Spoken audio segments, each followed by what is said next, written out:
Sir கூட்டணி பேச்சுவார்த்தை எப்ப சார் தொடங்குங்க கூட்டணி கட்சிகளோட? சார் குழு எப்ப அமைக்கப்படும் சார்? கூட்டணி பேச்சுவார்த்தைக்கு குழு எப்ப அமைக்கப்படும் சார்? எப்ப சார் பேச்சுவார்த்தை தொடங்கும்?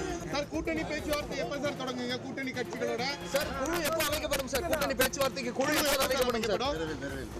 எப்ப சார் பேச்சுவார்த்தை தொடங்கும்?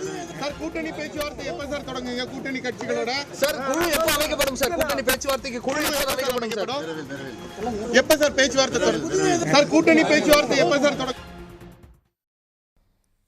சட்டமன்ற தேர்தலுக்கான தொகுதி பங்கீடு பேச்சுவார்த்தைக்காக குழு ஒன்று விரைவில் அமைக்கப்படும் என்று முதலமைச்சர் மு.க.ஸ்டாலின் தெரிவித்திருக்கிறார். சட்டமன்ற தேர்தலுக்கான தொகுதி பங்கீடு பேச்சுவார்த்தைக்கு விரைவில் குழு அமைக்கப்படும் என்று செய்தியாளர்களை சந்தித்த முதலமைச்சர் மு.க.ஸ்டாலின் தெரிவித்திருக்கிறார். காங்கிரஸ், விசிக, மதிமுக, இடதுசாரிகள் உள்ளிட்ட கூட்டணி கட்சிகளுடன் பேச்சுவார்த்தை நடத்த விரைவில் குழு அமைக்கப்படும் என்று முதலமைச்சர் தெரிவித்திருக்கிறார். மேலும் இம்மாத இறுதிக்குள் தொகுதி பங்கீடை இறுதிப்படுத்தி பரப்புரையை தொடங்க திமுக கூட்டணி கட்சிகள் தீவிரமாக இருப்பதாகவும் அவர் தெரிவித்திருக்கிறார். அண்மை செய்தியாக பார்த்து வருகிறோம். எப்ப சார் பேச்சுவார்த்தை தொடங்கும்? சார் கூட்டணி பேச்சுவார்த்தை எப்ப சார் தொடங்குங்க கூட்டணி கட்சிகளோட? சார் குழு எப்ப அமைக்கப்படும் சார்? கூட்டணி பேச்சுவார்த்தைக்கு குழு எப்ப அமைக்கப்படும் சார்? எப்ப சார் பேச்சுவார்த்தை தொடங்கும்? சார் கூட்டணி பேச்சுவார்த்தை எப்ப சார் தொடங்குங்க கூட்டணி கட்சிகளோட? சார் குழு எப்ப அமைக்கப்படும் சார்? கூட்டணி பேச்சுவார்த்தைக்கு குழு எப்ப அமைக்கப்படும் சார்?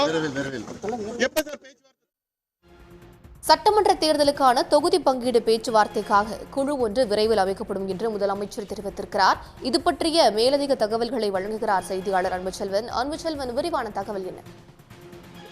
தமிழக சட்டசபை தேர்தலுக்கான பணிகளை ஒவ்வொரு கட்சியினரும் தீவிரமாக மேற்கொண்டிருக்கிறார்கள். திமுகவை பொறுத்தவரை தற்போது தேர்தல் அறிக்கை தயாரிப்பதற்கான குழு அமைக்கப்பட்டிருக்கிறது. மேலும் தொகுதி ரீதியாக ஒவ்வொரு தொகுதிக்கும் பிரச்சாரம் மேற்கொள்வதற்கான குழு அமைக்கப்பட்டு அதற்கான பணிகள் நடைபெற்றுக் கொண்டிருக்கின்றன. இந்த நிலையில் தான் கூட்டணி பேச்சுவார்த்தைக்கான குழு திமுக சார்பாக எப்போது அமைக்கப்படும் என்ற கேள்வி எழுதுகின்றது. இந்த நிலையில் கொளத்தூர் சட்டமன்ற தொகுதியில் பல்வேறு நலத்திட்ட பகுதியில் பங்கேற்க வந்த முதலமைச்சர் மு.க.ஸ்டாலின் முதலாவதாக ரத்த சேகரிப்பு நிலையம் மற்றும் மறுவாழ்வு மையத்தை திறந்து வைத்து பார்வையிட்டதற்கு பின்பு சட்டமன்ற உறுப்பினர் அலுவலகத்தில் மக்களுக்கு நலத்திட்ட உதவிகளை முதலமைச்சர் மு.க.ஸ்டாலின் வழங்கினார்.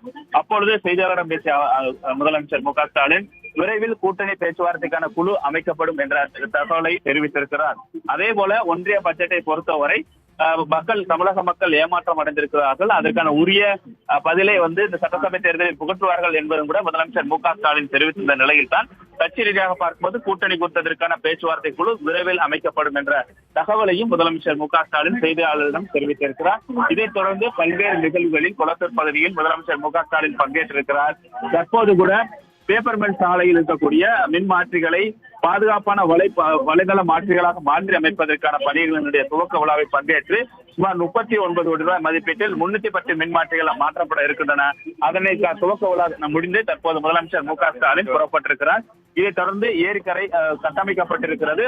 அந்த புனரமைக்கப்பட்ட ஏரியை பார்வையிட்டு முதலமைச்சர் மு.க.ஸ்டாலின் திறந்து வைப்பதற்காக கொளத்தூர் தொகுதியிலிருந்து தற்போது அந்த பகுதிக்கு புறப்பட்டு சென்று கொண்டிருக்கிறார்.